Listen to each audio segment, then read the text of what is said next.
सुप्रभात बच्चे।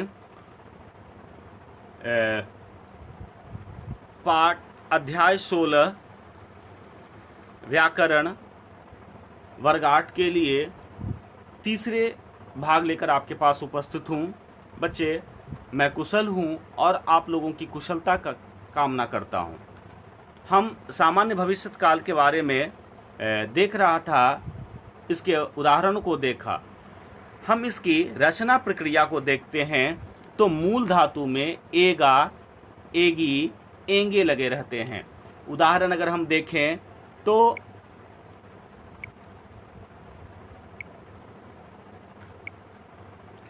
तुम पत्र लिखा करोगे।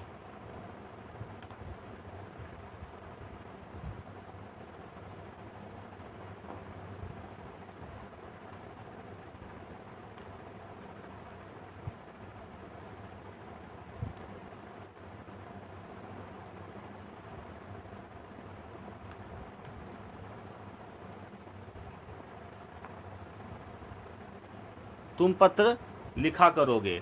ओगे, एंगे, एगा, ये आपने देखा। दूसरा वाक्य हम देखते हैं जिसमें तुम चाय लोगे, है ना। तो बच्चे, आपने देखा कि जहाँ पर मूल धातु में एगा, एगी, एंगे रहते हैं, ये आपको सामान्य भविष्य काल के वाक्य होते हैं। आगे हम देखते हैं बात संभाव्य भविष्य काल।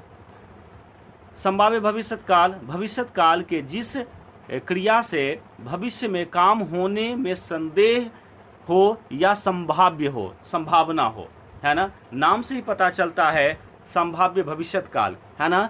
भविष्यत भी होंगे, ये आगे कार्य होने वाले होंगे और उसमें भी संभावना हो, है ना। तो भविष्य काल के जिस क्रिया से भविष्य में कार्य होने में संदेह या संभाव्य हो, संभावना हो, उसे संभाव्य भविष्य काल कहते हैं।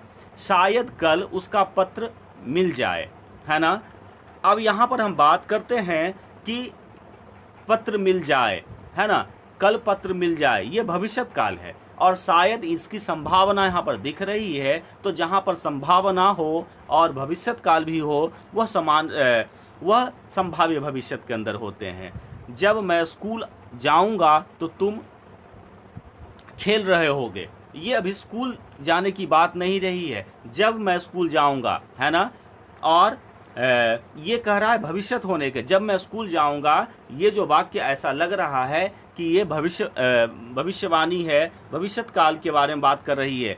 तुम खेल रहे होगे, ये संभावना को व्यक्त करता है। तो जहाँ पर संभावना और भविष्यत काल दोनों मिलते हैं, वह संभाव्य भविष्य के उदाहरण होते हैं।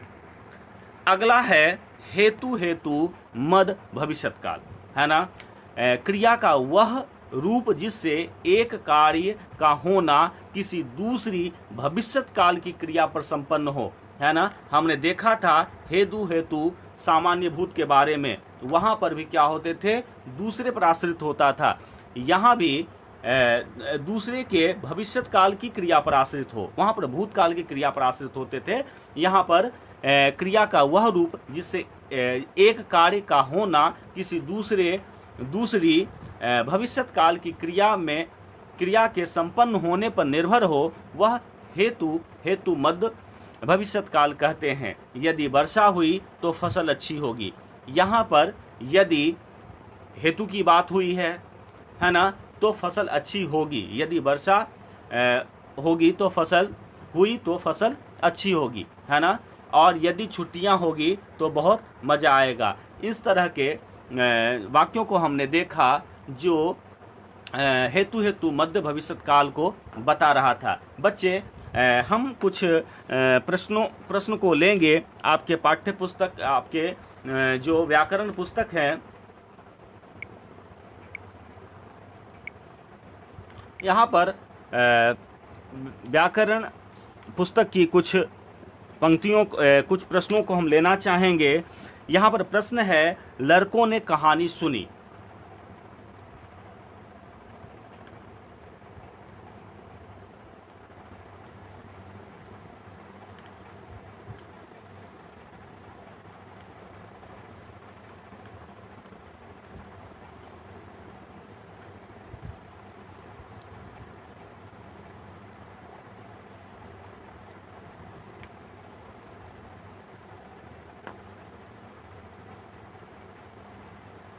हाँ, ये पूछा गया कि ये किस, हाँ, ये किस काल के किस भेद के उदाहरण हैं, है ना।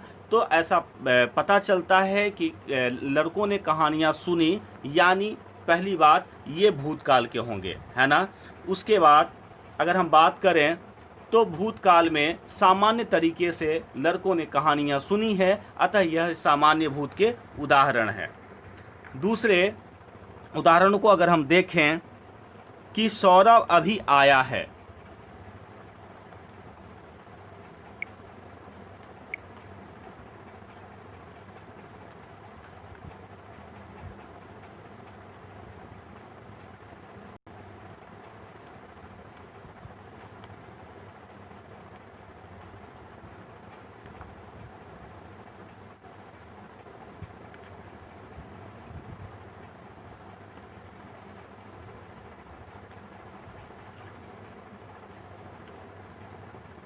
सौरभ अभी आया है, ये वाक्य आया है, आ चुका है, ये भी भूतकाल के ही उदाहरण हैं।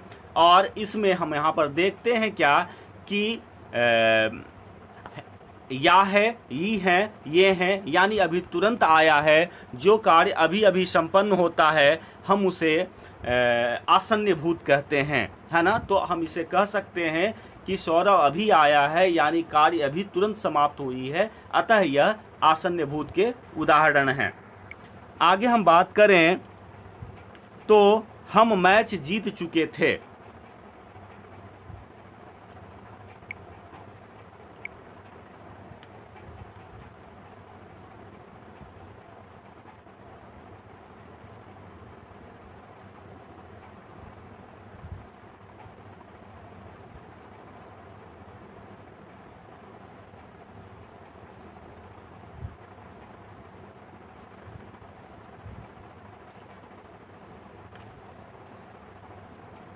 हम मैच जीत चुके थे, ये स्पष्ट कर रहा है कि कार्य भी संपन्न हो गए हैं भूतकाल में, और बहुत पहले हो चुके हैं। तो आप याद होगा कि जहाँ पर कार्य बहुत पहले संपन्न होने की बात होती है, वह वाक्य पूर्ण भूत के उदाहरण होते हैं।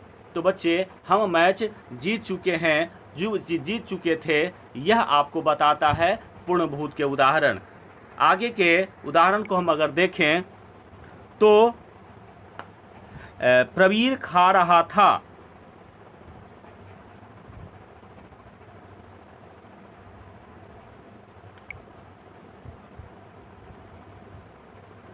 मैं अभय को ले लेता हूं।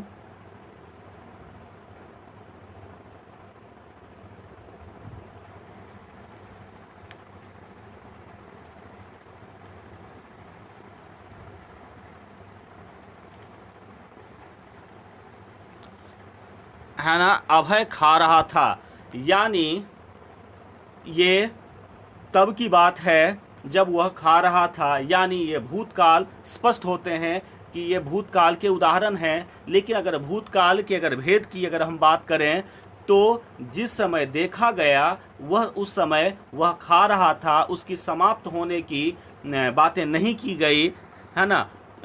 तो हम इसे कह सकते हैं यह एक अपूर्ण भूतकाल के उदाहरण हैं। तो बच्चे, उम्मीदतः आप काल समझ गए होंगे, काल के तीनों भेदों को आप अच्छी तरह से समझ गए होंगे। धन्यवाद आपका।